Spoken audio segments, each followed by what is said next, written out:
Hi everyone, welcome back.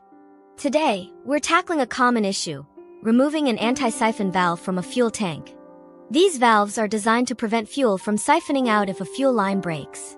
However, they can sometimes get clogged or fail, causing engine problems. Removing one can be tricky, so I'm going to show you the safest and most effective methods. First, safety is paramount. Fuel is flammable, so work in a well-ventilated area, away from any sparks or open flames. Disconnect the battery to eliminate any electrical hazards. Have a fire extinguisher nearby just in case. Next, gather your tools.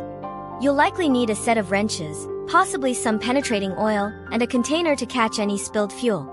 A pair of pliers might also be helpful.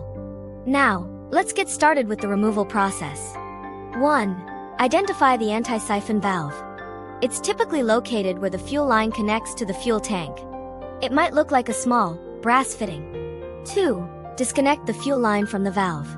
Use a wrench to loosen the fitting. Be prepared for some fuel to leak out, so have your container ready. 3. If the valve is threaded into the tank, try to unscrew it. Apply penetrating oil to the threads and let it sit for a few minutes. This will help loosen any corrosion. Use a wrench that fits the valve snugly to avoid damaging it. Turn it counterclockwise to unscrew it. If it's really stuck, don't force it. You could damage the tank. Instead, try applying heat with a heat gun, but be extremely careful not to overheat the fuel or the tank. 4. If the valve is not threaded, it might be held in place by a friction fit or a clamp. Look for a clamp and loosen it if there is one. Gently try to pull the valve out. If it's a friction fit, you might need to wiggle it back and forth to loosen it. Again, penetrating oil can help. 5. Once the valve is removed, inspect the opening in the fuel tank. Clean any debris or corrosion from the threads if it was threaded. Consider replacing the valve with a new one if you want to maintain the anti-siphon function. You can also install a standard fuel fitting if you prefer. 6. If you choose to install a new valve or fitting, apply Teflon tape to the threads to ensure a good seal. Tighten the fitting securely, but don't over-tighten it. 7.